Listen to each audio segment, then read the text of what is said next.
আজকের গল্প চাঁপাই নবাবগঞ্জের কৃষকের ভয়ানক রাত।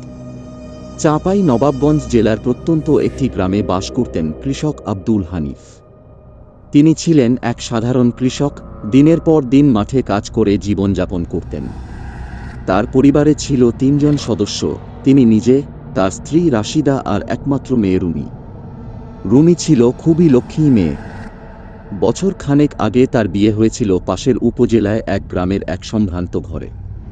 বিয়ের পর থেকেই রুমি মাঝে মাঝে তাদের বাড়িতে আসত আর দাওয়াত দিয়ে নিয়ে যেত মা বাবাকে। একদিন রুমির বাড়ি থেকে দাওয়াত এলো। রাশিদা যেতে চাইলেন, কিন্তু আব্দুলের মাঠের কাজের চাপে যাওয়া সম্ভব হলো না। তাই রাশিদা একাই গেলেন। রুমির শ্বশুর বাড়িতে দিনভর গল্পগুজব আর খাওয়া দাওয়ার পর সন্ধ্যায় রাশিদা ফিরতে চাইলেন, কিন্তু রুমি আর তার শাশুড়ি অনুরোধ করল যেন রাতটা থেকে যান। রাশিদা রাজি হলেন, কিন্তু মধ্যরাতের কিছু পর রাশিদার মন অস্থির হয়ে উঠল। কেন জানি তিনি মনে করলেন তাকে ফিরতে হবে। বৃষ্টি ভেজা গ্রামের আঁধার পথ ধরে একা একা বাড়ি ফেরার সিদ্ধান্ত নিলেন তিনি। মেয়েটা তো ভালো আছে, কিন্তু কেন জানি মনে হচ্ছে বাড়ি যেতে হবে, মনে মনে ভাবলেন রাশিদা। পথে শুরু হলো বিভীষিকা।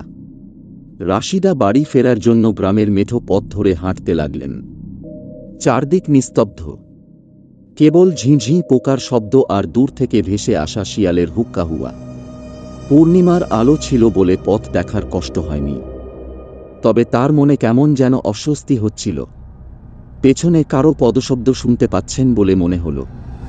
একবার পেছনে ফিরে তাকালেন, কেউ নেই। তিনি আবার হাঁটতে শুরু করলেন। কিছুক্ষণ পর একই শব্দ শুনে থেমে গেলেন। এবার আর পেছনে ঘুরে তাকানোর সাহস পেলেন না। হঠাৎই তার গা শিরশির করে উঠল। অদ্ভুত ঠান্ডা বাতাস গায়ে লাগছে, যেন শীতল হাত তাকে ছুঁয়ে গেল। রাশিদা ভয়ে পা চালিয়ে দৌড়াতে লাগলেন। হঠাৎ তিনি দেখলেন রাস্তার ধারে এক বৃদ্ধা বসে আছেন। বৃদ্ধার পরনে সাদা শাড়ি, মুখখানা ঢাকা। এই সময় কে বসে আছে মনে মনে ভাবলেন তিনি। কিন্তু হঠাৎ বৃদ্ধা বললেন, এই যে মা, একটু জল দিবেন। রাশিদার মনে হলো এ তো গ্রামের পরিচিত কেউ নয়। তিনি একটু দূরে গিয়ে বললেন, আমার কাছে জল নেই আম্মা, আমি চলি। বৃদ্ধা হঠাৎ মুখ তুললেন। মুখে নেই কোনো চোখ, নেই নাকমুখ, কেবল শূন্য কালো গহ্বর। রাশিদা চিৎকার করে উঠতে চাইলেন, কিন্তু তার গলা থেকে কোনো শব্দ বের হল না। বৃদ্ধা হেসে বললেন, তোমার মেয়ে কেমন আছে মা? দুঃস্বপ্নের পরিণতি। রাশিদা ভয়ে অজ্ঞান হয়ে পড়ে গেলেন। সকালে গ্রামের লোকজন তাকে রাস্তার ধারে অচেতন অবস্থায় খুঁজে পায়। তিনি বাড়ি ফিরে আসার পরও স্বাভাবিক হতে পারলেন না। ভয়ে কাঁপতে কাঁপতে তিনি সবাইকে ঘটনাটি বললেন। গল্পটা এখানেই শেষ নয়। সেদিন রাত থেকে রাশিদা যখনই ঘুমানোর চেষ্টা করেন, তখনই সেই বৃদ্ধার মুখ তার স্বপ্নে ভেসে ওঠে।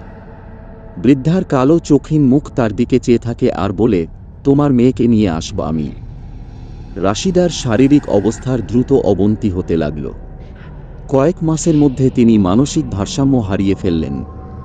কেউ আর সেই বৃদ্ধাকে দেখেনি, কিন্তু গ্রামের বৃদ্ধরা বলেন ওই এলাকায় নাকি অনেক আগে এক মা তার মেয়েকে খুঁজতে গিয়ে খুন হয়েছিলেন। তার আত্মা এখনো পথে পথে ঘুরে বেড়ায় মায়ের মমতার খোঁজে। আব্দুল হানিফ এর পর থেকে গভীর রাতে কখনো বাড়ির বাইরে পা রাখেন না। কেউ যখন জানতে চায় কেন, তিনি শুধু বলেন, ওটা রাশিদার গল্প নয়, ওটা আমাদের সবার গল্প। রাত গভীর হলে পথের মানুষ বাঁচে না। আজকের মতো গল্পটি এখানে শেষ করলাম। আল্লাহ হাফেজ।